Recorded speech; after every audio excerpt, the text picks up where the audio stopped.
welcome to another edition of Drugs, Crime, and Politics. Good evening. I'm your host, Buford Terrell. The show is brought to you by the Drug Policy Forum of Texas. With me is my co-host, Clayton Jones. Good evening. And our guest tonight, candidate for Houston City Council, Don Cook. How do you do?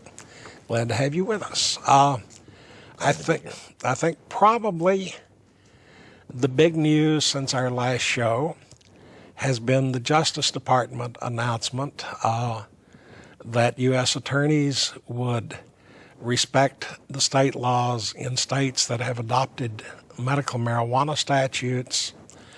And while it was phrased in terms of Justice Department economies and proper allocation of assets, a couple of things about the memorandum itself are rather striking. First, as near as I can tell, it's the first time anyone in an enforcement arm of the federal government has recognized, even obliquely, the therapeutic value of marijuana, and the memorandum spoke of respecting the need for cancer patients and some others to get the proper therapy. And the second thing, and this may be the most important, is that it suggested that ordinarily prosecuting drug cases involving medical marijuana users or suppliers was an improper use of Justice Department resources. It then gave a list of exceptions that would justify prosecution. That list of exceptions included those that involved the illegal use of firearms or illegal possession of firearms, those in which violence was involved, those involving sales to minors. The fourth one, excessive amounts of profit or money laundering. And the last one, ties to organized crime.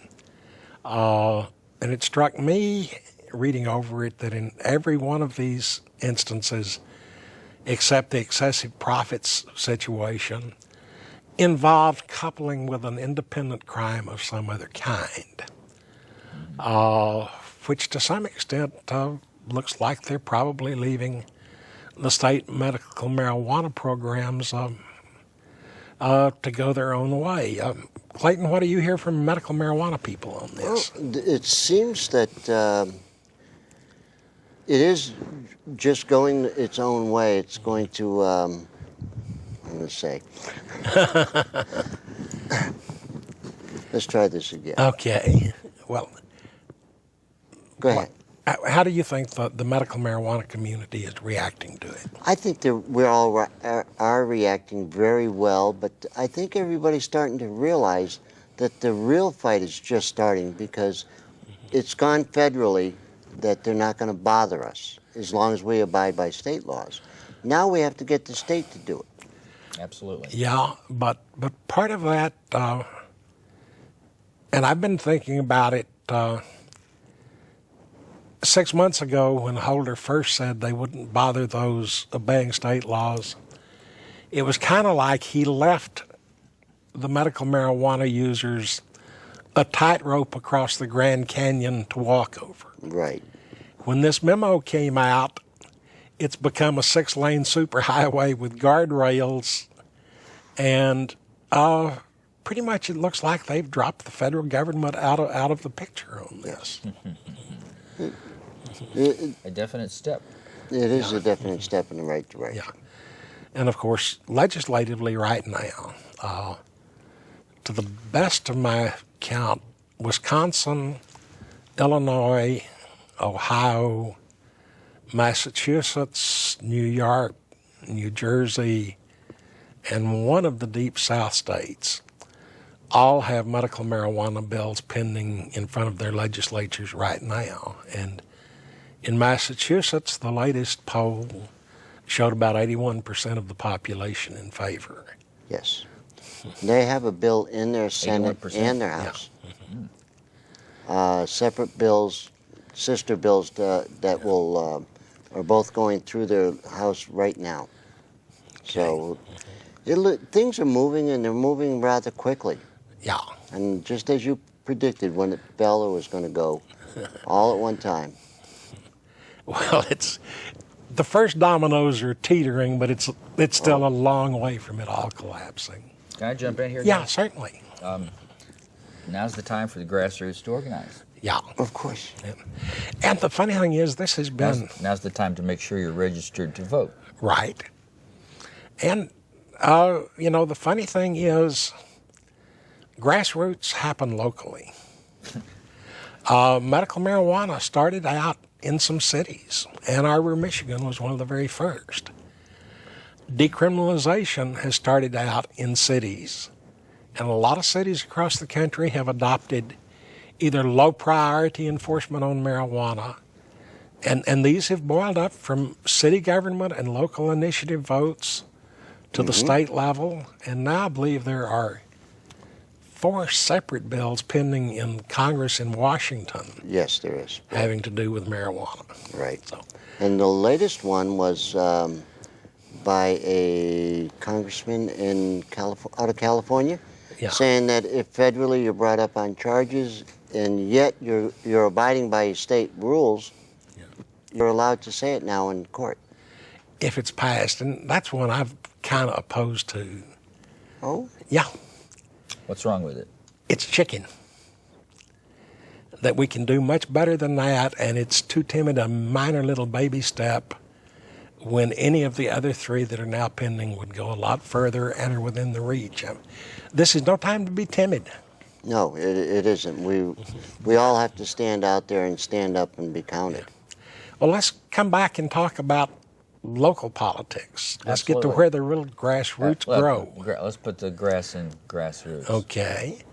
And when I start peering down through those grass blades at the roots, what do I find on the Houston City Council? Or what should I find on the Houston City Council? Usual drug wars, dull drug war stuff, I would say. Okay, I mean, broader than just the drug war. I mean, what do you see the problems facing our city to be? Oh, you're talking about generally. Yeah, generally. Well, I like to start talking about rail because it touches on so many other things Yeah. that are important in Houston Yeah. and in the surrounding area and also in the world. Like, for example, if we made Metro lower they don't make a profit on that anyway. It's just Right. they just get back a percentage of what it costs to run it. They should lower the rate of Metro because every time it's a proven fact that when it goes down, more people will ride buses and it'll promote rail. Also, people will be saying, "Well, I'm not riding in a bus. I want to be on a rail." You know? Yeah. Well, that I can hear people screaming, but that's going to take my tax money to pay to subsidize those fares. But the way I count it, it Well- takes even more tax money to build and maintain streets. I'll overlook for a moment the possible sales revenue from business transaction of something that is dear to the heart of this show, Yeah. and say that stick my neck out and say there's going to have to be another stimulus package, and it should be going to things that need to be done. Yeah. And that Houston is the 3rd largest city in the country, soon to be officially so declared. You And mean to we be- finally it should be passed a world Chicago? class. It should be a world class city. Yeah.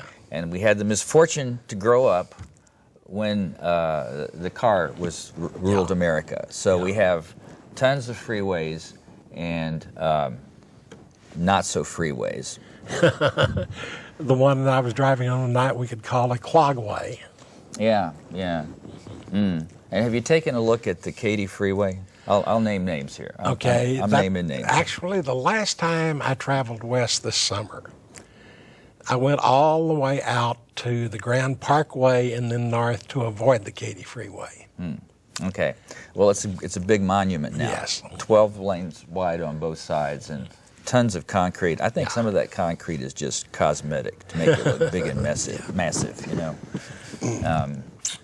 Have those emblazoned bas-relief stars of Texas really stand out. Yeah. You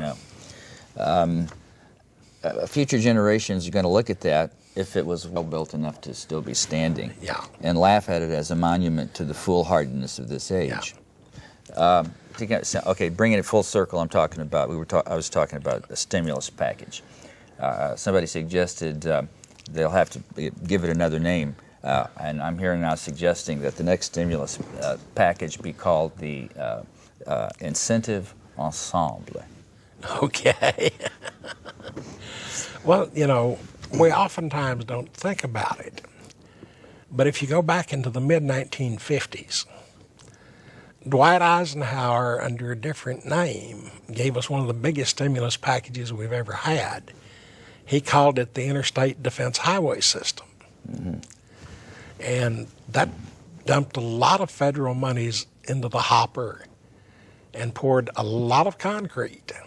And the monster that grew out of that today is called TxDOT locally. Yeah. And even then, I might say that when I was a little kid out in West Texas, the Texas Department of Highways was known across the country for being among the very best. Our 2-lane roads, like everyone else's, but they were paved, they were wide, they were well maintained, they had good shoulders. You could tell with your eyes closed when you crossed into New Mexico, Oklahoma. It's not that way now. If I wasn't running for office, I admit to. But Texas, Oklahoma, right. I made that trip. It's a wonder. It's still the same way last time I was there, about 5 or 6 years ago. It was the same way going into New Mexico or Louisiana. Mm-hmm. And we've sadly fallen down on the job in the last 50 years. Well, it costs money. And it's going to cost more money because we're in a peak oil period. Well, let me give you an idea, and this is something that's floated in the back of my head for a long time. It's pretty easy to get a new bridge or a new public building because we put the name of a current politician on the plaque where it says built in 2009 during the administration of Mayor Jones or whatever. The Jones building, right? Yeah. Well, that may be, but it still has the plaque. Yeah. And it looks to me like we could probably get better response if we started to practice of putting up plaques for repairs and rehabilitation as well. If, for instance, we wanted to redo this horrible thing that's called Scott Street, where it goes across the railroad here, we put a plaque up that said repaired under the district councilmanship of whoever the councilman for this district is.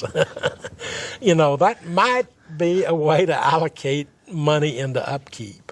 Well, maybe the community could rise up and out of its own resources put up such a plaque.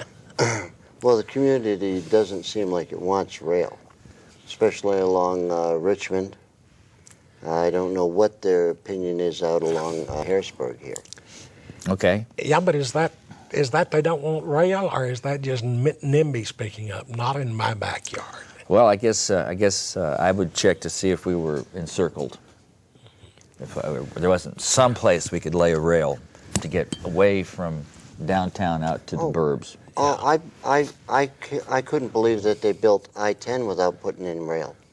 I mean, they had a rail all the way out along the old I-10. They tore it up back in the 90s. They still could. But that's not going to make me love that, though, because there won't be a lot of stops on the Katy Freeway because there's no mechanism. Like if you live somewhere between the start and the end, well, between 610 and the Beltway, it's built for cars getting on and off, not foot traffic. Yeah. So you're going to have to do some remodeling there. Well, they tore up rail lines and built a parkway on it between Houston and Fort Bend. Now they're talking about having to spend lots of money to rebuild new rails. Hey, it's just business, Yeah. But no, I spent quite a few years in Boston. And rail there, of course, it's old.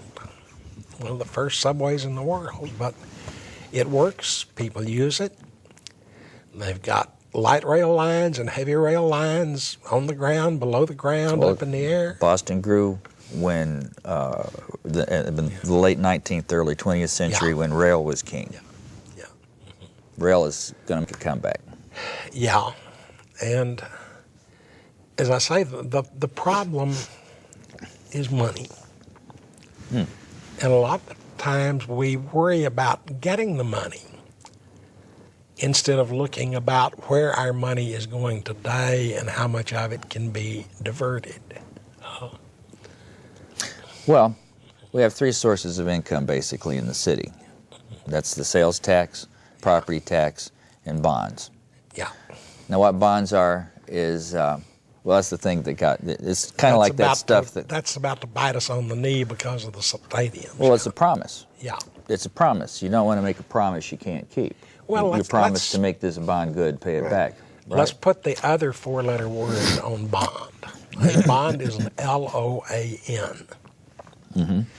When you sell a bond, you have borrowed money and promised to pay it back. Mm-hmm. Well, and that could be bad or that could be good.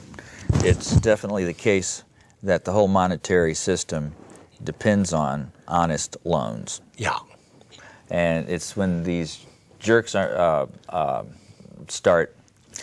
well, we should be regulating them in the first place. When they say, oh, that's okay, we don't need any rules, that's the time to be afraid.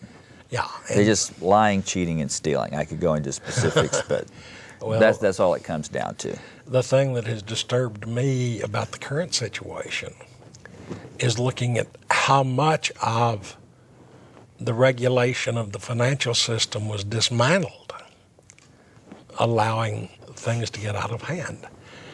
John's telling me we need to take a break, so we'll be back in a couple of minutes. I'm enjoying the conversation. Began seeing women come into Rikers Island in 1990. And these were women who were arrested at JFK for transporting drugs. And what they were asked to do was to go before a judge and to plea bargain. That if they pleaded guilty, even though these women may have been coerced into bringing drugs, or even if they were fooled into bringing drugs, they still were expected to plead guilty to that offense, which meant that if a woman was carrying 2 ounces of drugs with the intent to sell, that woman would get a mandatory 15 to 25 years to life in prison. If she was simply accused of carrying drugs as low as 4 ounces, that woman also would get a mandatory 15 to 25 years to life in prison upon conviction. If she was willing to plea bargain, that means that she could go to the courts and say, yes, she was guilty, even though she wasn't. She would then have to go before a judge, swear on a Bible to tell the truth, the whole truth, and nothing but the truth, and then she was expected to lie. She was expected to say that these drugs were brought in knowingly and for profit. And so you have a judicial system then that condones lying. I felt right from the very beginning that this was undermining, these laws were undermining our system.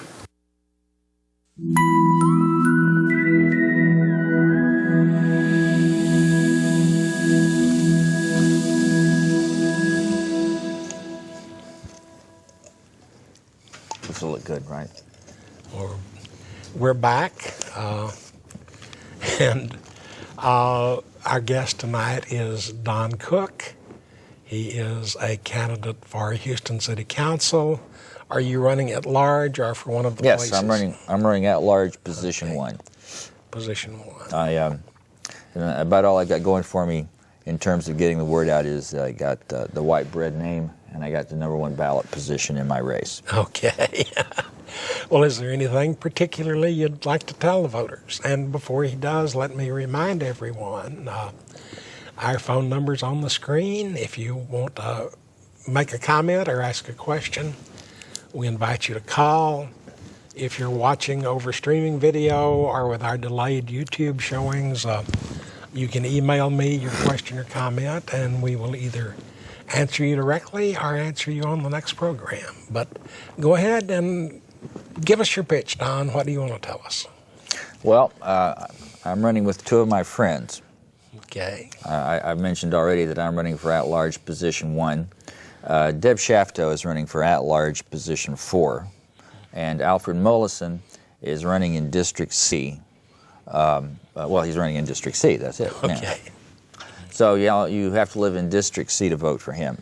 But you also, I'm afraid, have to write him in, because we ran into a bit of hard luck as we were getting on the ballot, or filing. I'm sorry, filing. We elected to file by petition rather than by the fee. Yeah. And because we felt like that sort of made a symbolic statement about the needed separation of corporation and state, Yeah. not having the best money government money can buy, stuff, yada, yada, so on. And it kind of backfired on us. I'm sorry I keep making this noise. I'm a little bit under the weather here. I should have warned you. But it backfired on us. We rushed to turn everything in the last days, and Deb and I were the ones who were worried. We had to each get almost 600 petition signatures to file that way, and Alfred only needed like 88. But the next day they called Alfred and said, well, you didn't turn in enough signatures. And we go, what?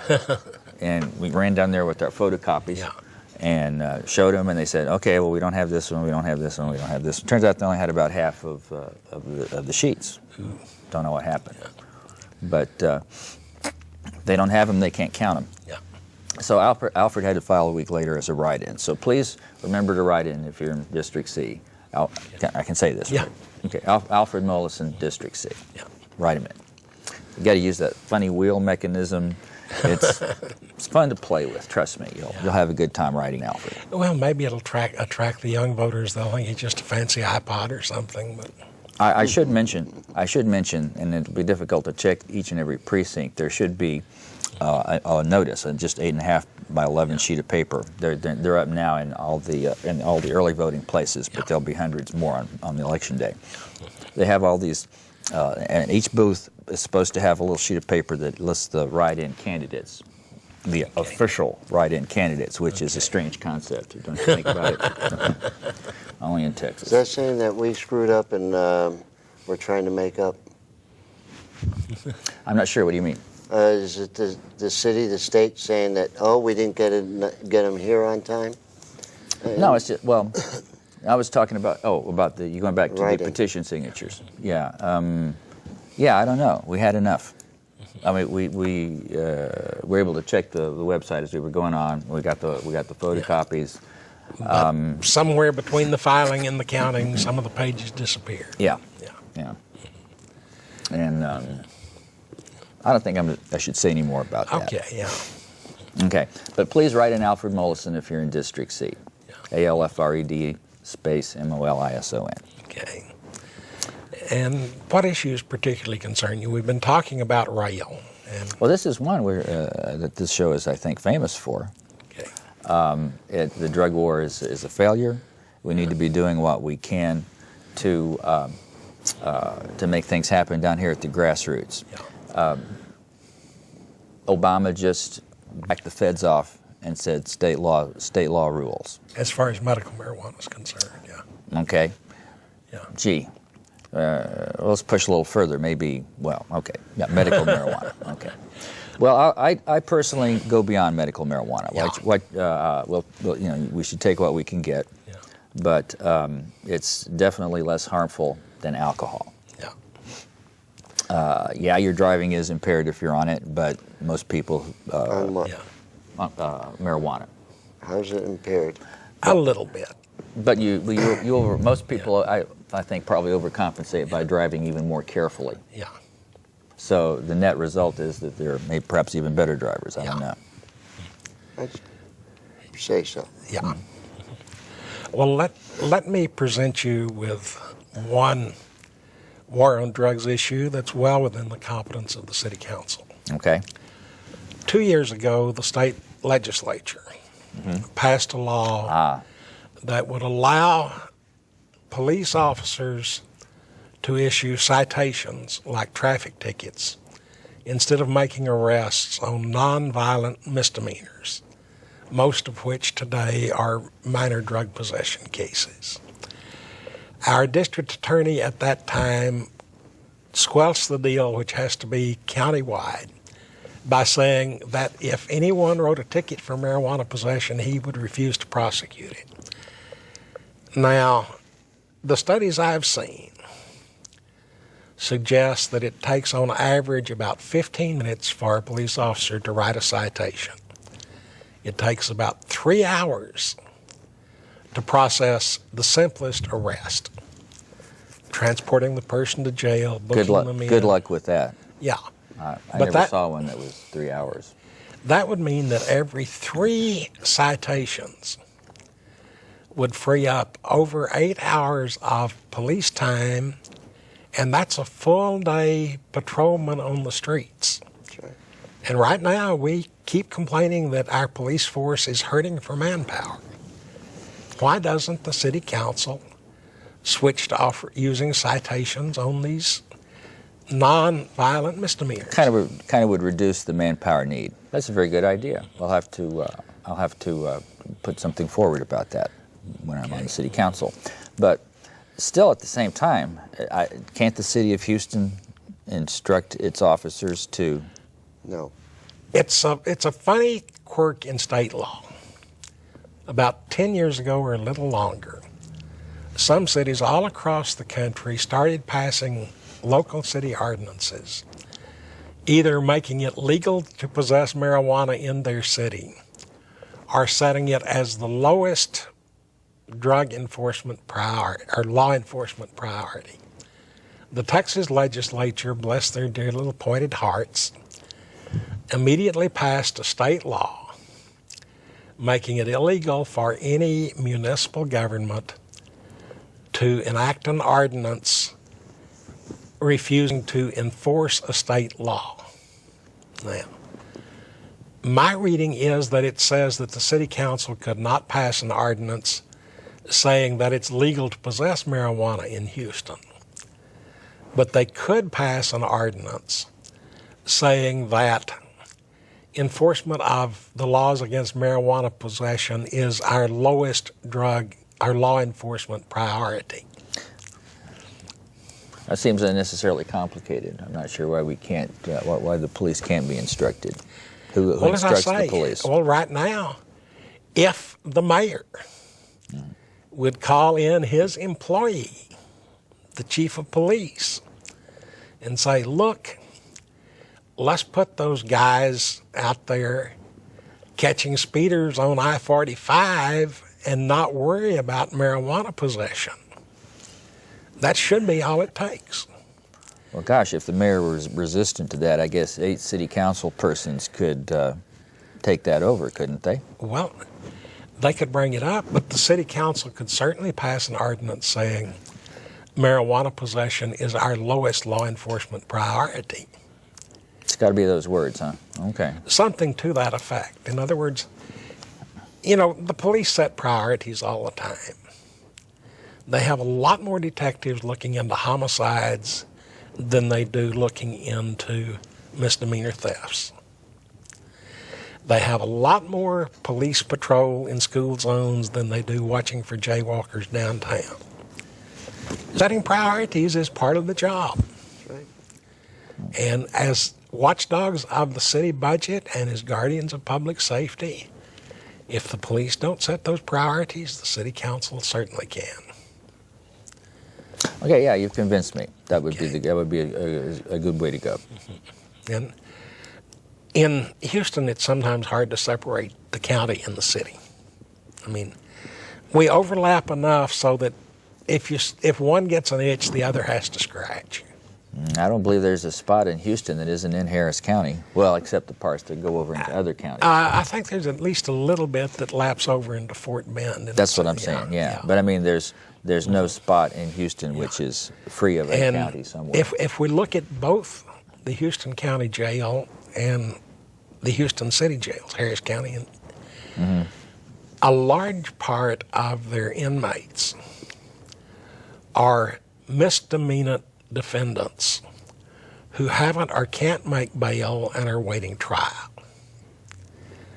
Now, I'm not sure that someone who has possessed less than an ounce of marijuana or less than a gram of cocaine is such a threat to public safety or such a risk of flight that he needs to be locked up sometimes for as long as 6 months before he ever goes to trial.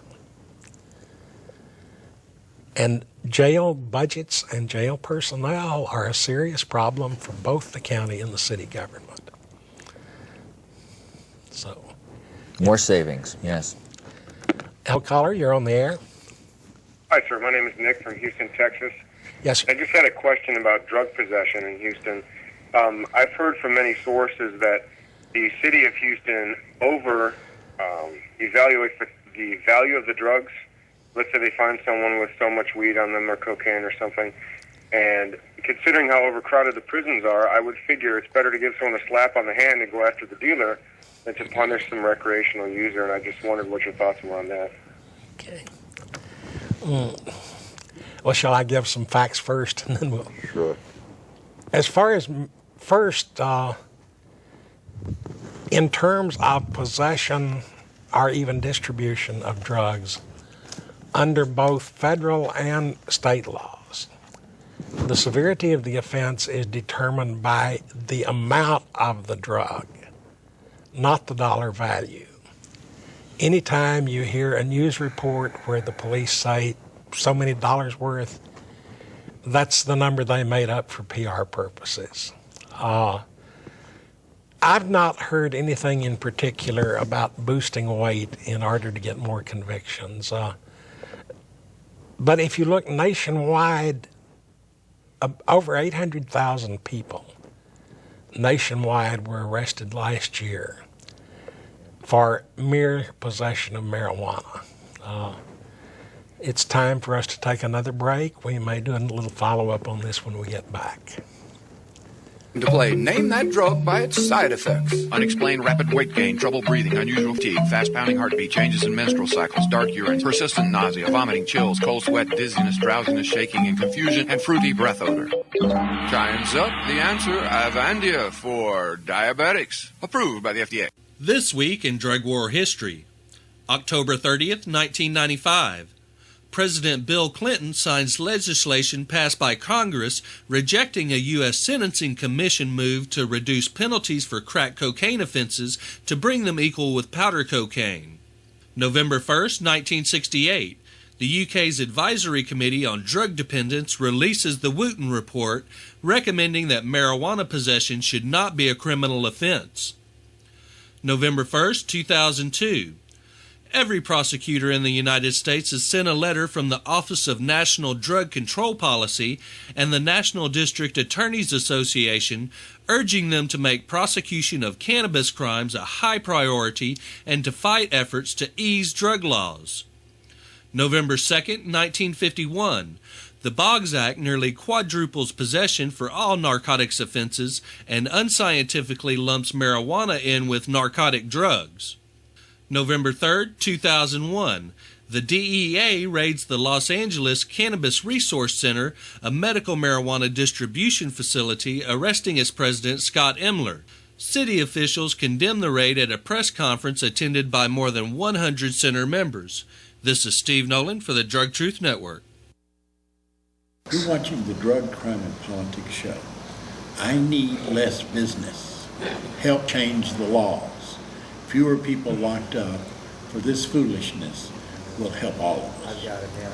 I had it burning up 4 different TV shows tonight. I don't even have time. Okay, we're back on the air. Did either of you want to say anything about the call, about whether or not the police exaggerate or stretch? You know, I've had a couple of friends that were arrested a few months ago for cultivation. Mm-hmm. Yeah. And they first charged them with 15 pounds because it was wet. Yeah. And when it dried down, I think the weight ended up being just a little bit over a pound. Yeah. They weren't stretching anything. Yeah. But they use a lot of the leaf that isn't smokable. Oh, yeah. Well, the federal law, of course, is based on whole plant. Mm-hmm. And even with the hard drugs, the case law going back 30 or 40 years is that if you've got, say, heroin that's been cut with milk sugar or something, they go by the weight of the whole mixture, not just of the part of it that's drugs. Well, I think the spirit of what the caller's question was would be how much can you carry and what can you expect if an honest cop busts you for that in Houston? Well, the breaking point under state law right now is at 1 ounce and 2 ounces. 1 ounce or less than 1 ounce of marijuana is a Class B misdemeanor, which means a maximum jail sentence of 6 months. It's my understanding that almost all of the first-time arrests these days are getting some kind of probation or alternative sentencing. 1 ounce to 2 ounces is a Class A misdemeanor, which is a jail sentence of up to a year.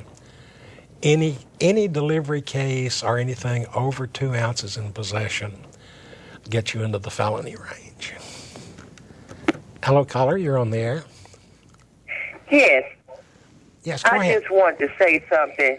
They're arresting all these people for something that they have a hand in bringing here in the country.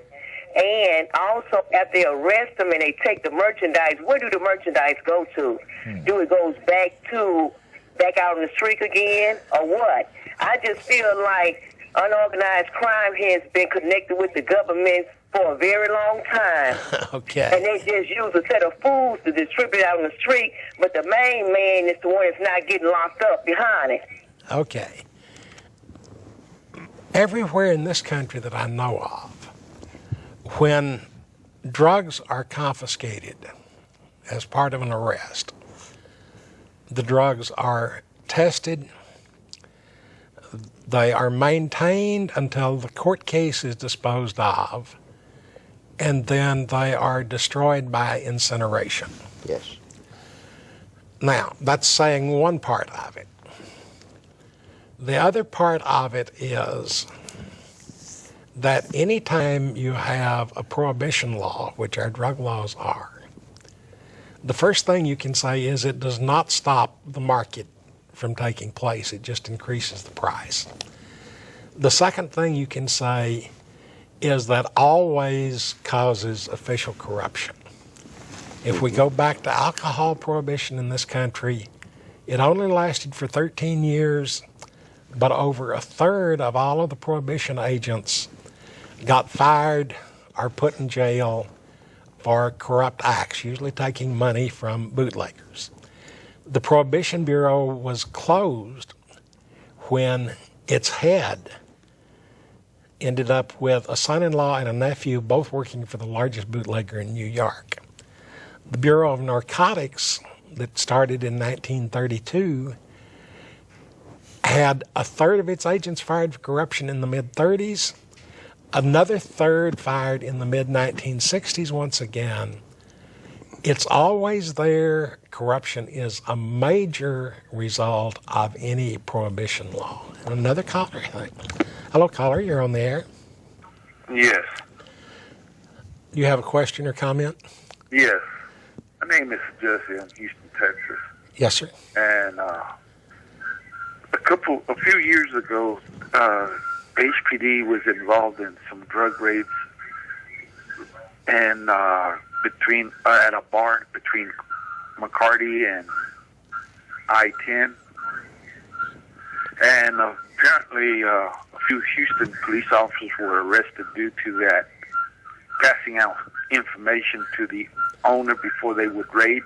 Yeah. But the bar still runs, and it's still doing a lot of illegal activities in there, criminal activities. Is it possible that some of the council knows about this incident or getting something under the table?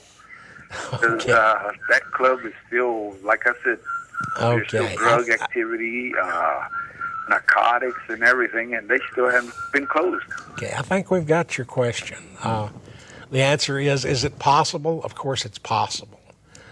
Do I know anything about there being any such thing? No, I don't. I wasn't even familiar with that raid. No, You want to say anything about it? I got nothing to add to that. That's, yeah. Actually, would an individual council member even have any way of influencing Maybe let's turn it something like around. that? Maybe the question is, what district is that city councilman in, and have you contacted the people, the 5 council members in the at-large positions? Yeah.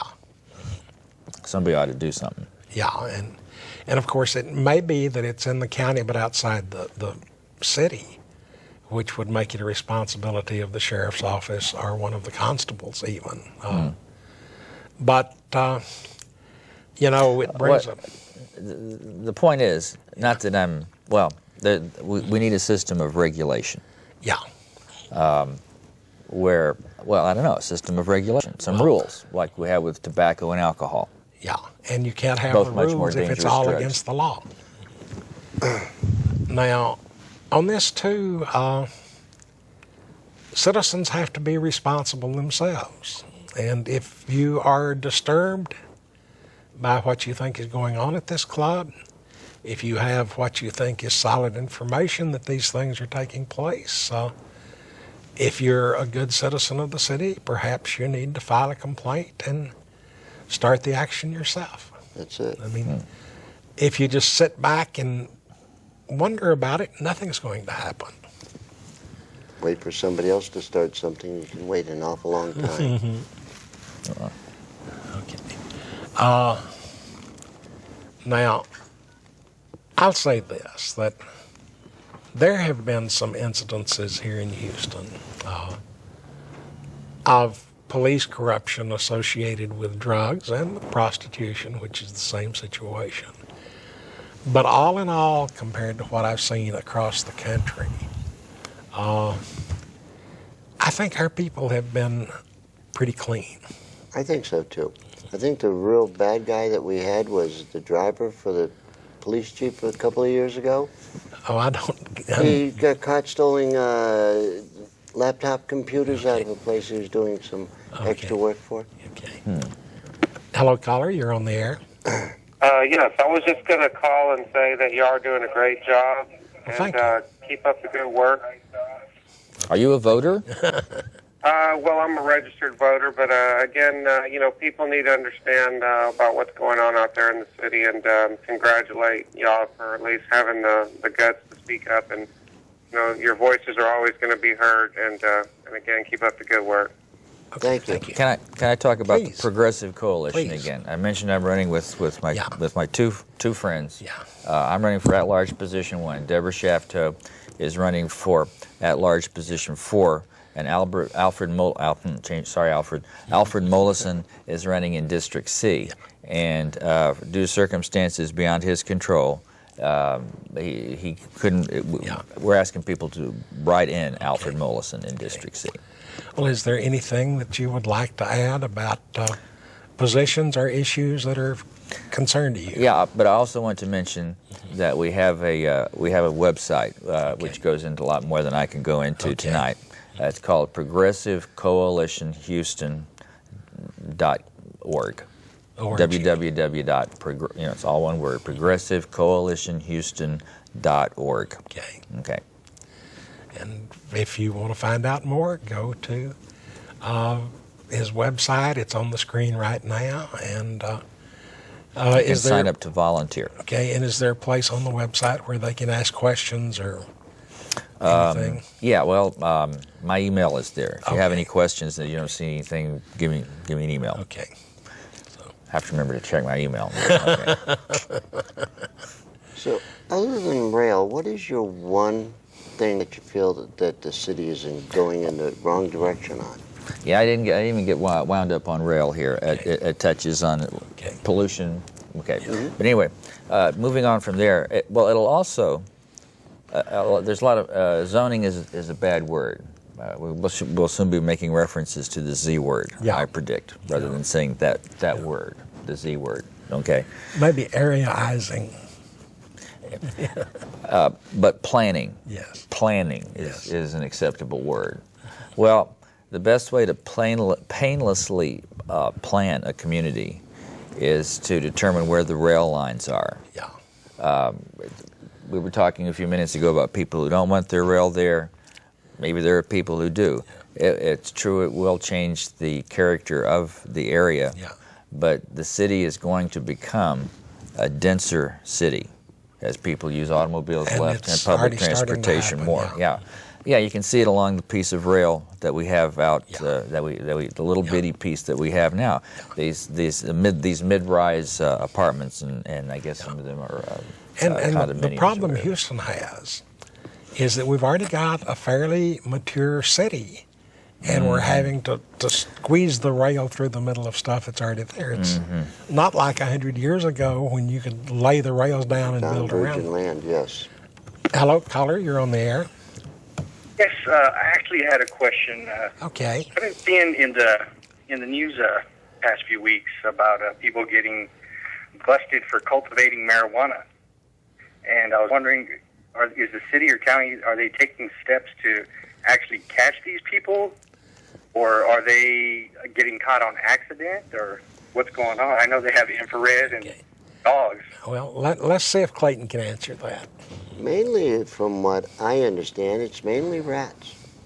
Rats. Getting snitched on. Oh, okay. I thought for a minute you meant real rats being attracted to the plant. No. People snitching on other people, being jealous. Well, I know from what I've seen in the newspaper is that there's been a lot of publicity lately for some large-scale busts that have been from investigations that have been going on for years and that just culminated. And they're telling us to take one last break, so we'll be back in a minute.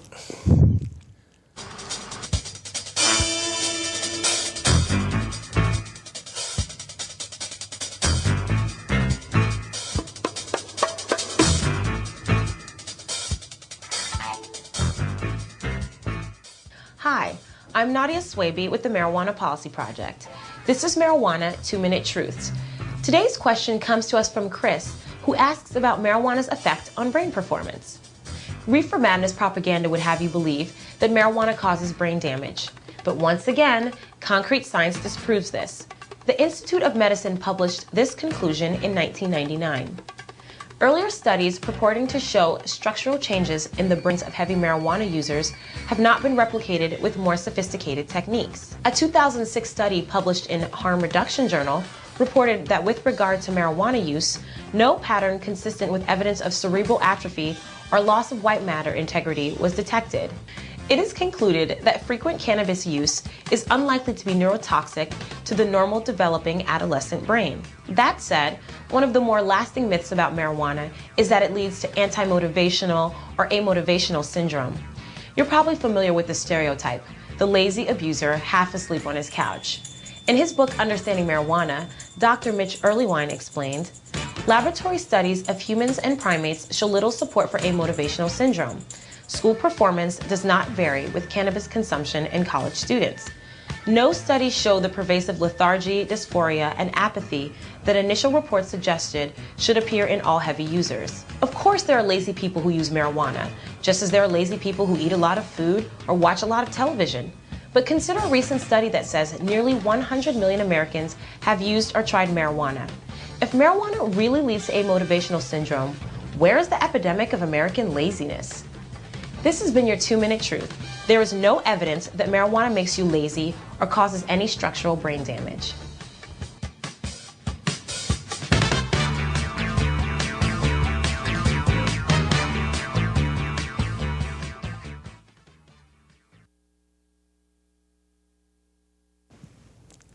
To change things. We're back again to Drugs, Crime, and Politics. Our guest tonight is Don Cook, an at-large candidate for Houston City Council.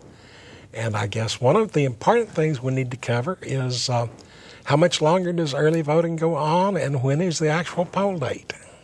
The early voting will, this week, by the way, it's 7 a.m. to 7 p.m., and the last day will be this Friday, October 30th. Okay. Side note, last year, when met with massive number of people voting and concerned about long lines on Election Day, 2/3 of the people voted early. That's not happening this time, probably because there aren't expected to be massive lines out voting. The major voting day looks like it probably will be Tuesday, November 3rd. Okay. And it's with our city elections being on off years and decoupled from the state and federal, it's frequently the case that the turnout's not nearly as high as a general election. Yeah. How much time We've got about 10 minutes. Okay. And well, let me give an invitation to you guys Okay. before we end this. Okay. Okay. To do it now? Okay, Yes. sure. Okay, good. I want to invite you guys and the listeners to our victory party, the coalition, progressive coalition. I forgot who we were for a minute. Where's the teleprompter? The Progressive Coalition. Maybe you need a shorter name. Yeah, well, okay. Now you tell us. The Progressive Coalition candidates victory party will begin around 7 o'clock on, or shortly thereafter, on well, let's say 7:30. Well, you want to pick up those signs at the polling place and then get on over to 708 Telephone Road. 708 Telephone Road. Yes, 708B. It's the intersection of Lockwood and Telephone Road. Okay. It's a place called the Institute for Culture, which is a few doors down, more towards Telephone than the legend in its own time, Bohemios. Bohemeos. It's going to be at it's a few doors down from there. Institute for Culture. We're going to start at probably around 7:30. Okay. And we'll see. Hopefully, the election results won't be over by then, or if they are, we'll talk about them. Whatever. Okay. And there may be some original musical acts there, but maybe some amateur stuff too. So, okay. That's great. So, we're about out of time. I think that we can look nationwide right now and see the importance of being active and vocal at the local level. This is where reform starts. This is where change occurs. And if we all push hard enough, it percolates up till sooner or later, even a congressman can catch on. So make yourself active at the local level. Things are really rolling on the medical marijuana front. Things are moving somewhat on the legalization, especially in California, but spreading elsewhere. Make sure that your city council is involved. Keep their attention focused where it needs to be. And especially right now, put pressure on your Congress critters. There are 4 bills in front of the Congress. That means I agree. On marijuana right now. Keep the pressure on them. I really think that this session stands a pretty good chance. With the talk that's going on, it sounds good. The way the sexual orientation addition to the federal hate crime law slipped through with hardly a ripple through Congress, I think they're ready to listen to some ideas about change. The reactions across the country to the Justice Department's announcement on medical marijuana enforcement hit almost every front page and most of the editorial pages across the country, and almost all of the reaction was favorable. I don't think I have run across anybody that was really against it. Let's take a last caller. Hello, caller, you're on the air. Hello. Hello. Hey, I was listening to a local radio show, and they're called Ruler and Ryan. I just want to know, they were talking about you the other day, actually. Oh, really? What are they called? They're called Ruler and Ryan. They were talking about you the other day. Okay. And somebody had mentioned that you actually remind me of Santa Claus. Especially when I smile. And I'm getting his shape, unfortunately. Yeah, more and more. I think probably talking about me, and you can tell You can tell your friends You're right. You win the Santa Claus that Santa contest. Claus has to do something besides deliver toys in the other 11 months of the year. I mean, doesn't he bake cookies and, work out to maintain his natural body shape? I believe he's... A lot of table muscles are involved in this rotund Incredible shape. training. And he Incredible also training. cultivates cannabis. Okay. I myself am a big guy, and I just want to know, where did you get your shirt from? I've had this particular shirt for 4 or 5 years, so there's not much telling. And I really don't think over public access TV I could Try a tout thrift shop. commercial. But Can I borrow it sometime? well, we might work a deal on that, certainly. You'll have to get to know him better, though. Yeah. Well, thanks. There's no need to get to know. I just need to borrow the shirt. It's amazing. It's a nice plaid shirt. Okay. Well, thank you. I Thank you might be for able to calling. use it as a blanket sometime. Okay, thank you for calling. Okay, Clayton, do you have any last bits to add tonight? I have been thinking that we need to start showing numbers of support.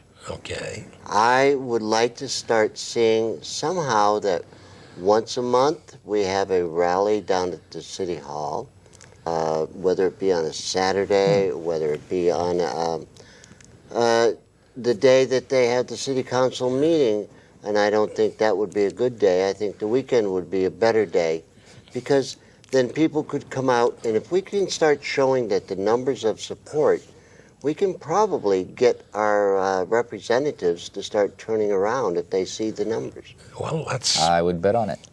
Let's see if we can't encourage some people to start doing that. Why don't you have a little more to tell us about this for the next show? I will. Okay. We'll be working on it diligently. Okay. Now, I was reading something today that talked about America springing from vigilance and rifles. We're a long way from needing a shooting revolution now.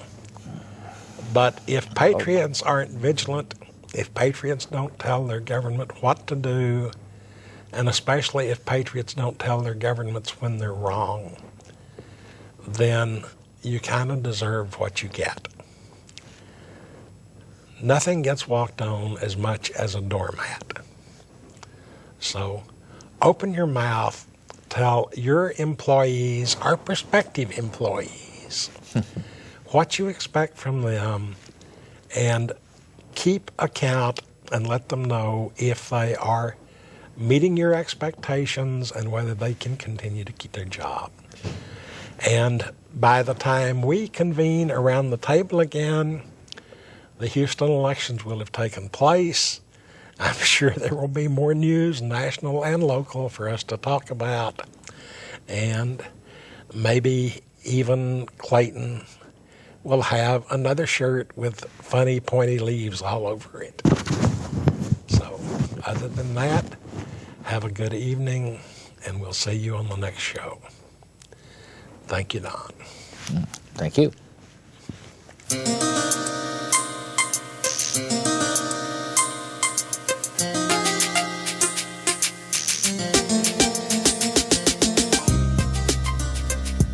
We have these private prisons that have now hired lobbyists to go get minimum mandatory review. I began to understand that the 17 or the 19-year-old kid I had in the backseat of my police car was not a criminal at all. Remove the profit motive. If you remove the profit motive, you can do away with almost all these problems. And how do you do that? Simple. You end prohibition, which can only mean one thing. Legalize drugs. Legalize all drugs. If we really want to improve our urban neighborhoods, the most important thing that we could do, the single most important thing that we could